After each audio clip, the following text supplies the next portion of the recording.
or in a pasture that hasn't been claimed yet. Once placed, it also cannot be moved or removed. When taking an animal such as a sheep, it needs to go straight into a fenced pasture, or alternatively it can go into a pasture that has a stable.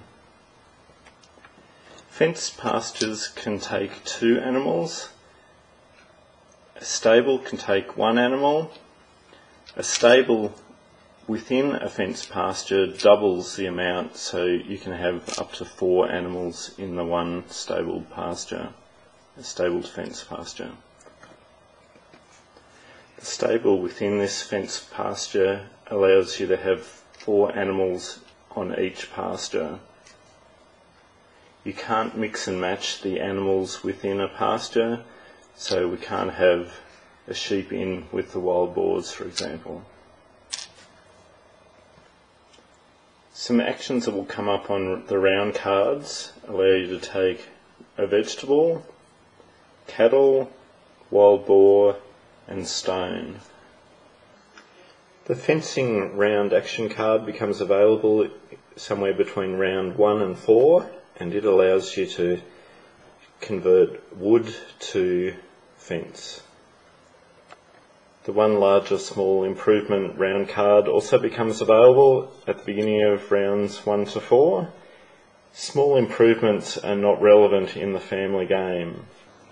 There are 10 major improvement cards that may be bought. They are generally fireplaces or stoves or that sort of thing. They have a price that must be paid, for example 3 clay. They allow you to convert different animals or crops into food, and they also give you some bonus points at the end of the game. Plough and or bake bread is another round card that becomes available in rounds 1 to 4. Placing a family member token on this action space allows you to plant into any empty ploughed fields. Here I have 2 spare wheats that I can plant into those fields, and 1 spare vegetable that I can plough into this field. When planted, a wheat is supplemented by 2 extra wheat taken from the bank to allow for growth over the years, and a vegetable planted, 1 is added. These are ready for harvesting at the next harvest. The renovation action card becomes available between rounds 5 and 7, and it allows you to upgrade your house from timber to brick or stone, and it also allows you to purchase a large improvement. The last important round card to show you is the Add to Family card, which becomes available some stage between rounds 5 and 7. If you play a family member onto that action space, it allows you to add a child to your family. So you take one of your spare family tokens and place it on top, and at the end of the round you take both those family members back to your house, and you will from then on have 1 extra action per round.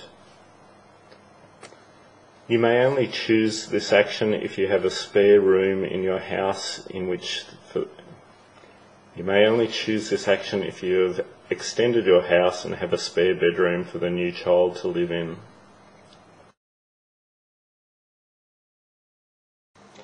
At the ends of rounds 4, 7, 9, 11, 13 and 14, there is a harvest. To begin the harvest, you take 1 crop from each field that has been planted, and you place those crops back into your personal supply. The next phase of the harvest is to feed the family.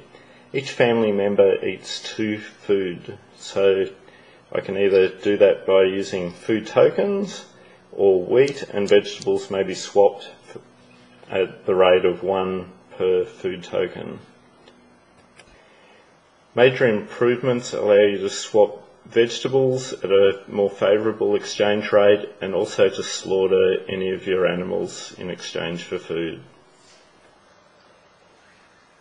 If you cannot feed your whole family or choose not to do so, then you are required to take a begging card for each food that you are short, and this will cost you 3 victory points at the end of the game. If you have 2 or more of any animal, then you can receive 1 baby animal of that type, as long as you can accommodate them somewhere on your farmyard. After round 14 is played, there is a final harvest, and then the game ends, so scoring needs to be done to see who has developed the best farm and is the winner of the game. The scoring system rewards those people who create well-balanced farms. You can score -1 victory point, 1, 2, 3 or 4 victory points, depending how well you've done in a number of categories. For example, if you've got 0 to 1 ploughed fields, you'll score a -1 victory point. 2 gives you 1 victory point, 3 ploughed fields gives you 2, etc. Same for fenced fields. The number of wheat that you've got on your farm, that includes wheat in your store and wheat in fields. 0, 1 to 3, 4 to 5, 6 to 7, and 8 or more gives you the maximum of 4 victory points. Vegetables, 0, 1, 2, 3, 4 or more. Sheep, 0, 1 to 3, 4 to 5, 6 to 7 gives you 3 victory points, and 8 or more gives you the full 4 victory points. Wild boar, 0, 1 to 2, 3 to 4, 5 to 6, 7 or more. And cattle, 0, 1, 2 to 3, 4 to 5, or 6 or more to get the full victory points for cattle. If you have any fields left on your farm that haven't been ploughed and are not fenced pastures, you get a -1. You get a +1 for each stable that's in a fenced paddock. +1 for each room in your house if you've upgraded your house from timber to brick, and +2 for each room in your house if you have upgraded your whole house from brick to stone. You get 3 victory points for each family member in your family, and you can receive bonus points for any cards such as major improvements that you have.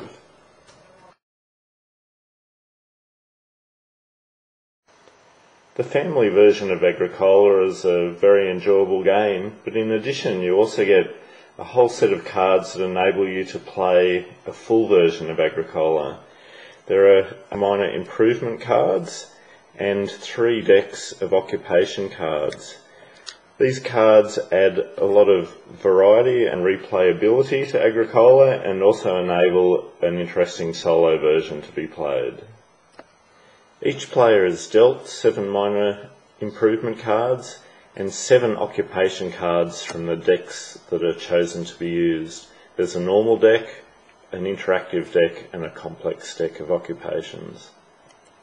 Board 1 is turned over, and there is an action space added for the full version that allows players to use one of their 7 occupation cards.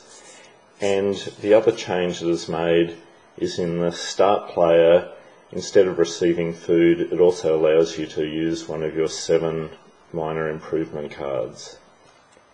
An example occupation is the architect, which allows you to add a free 6th room if you manage to build a house with 5 rooms.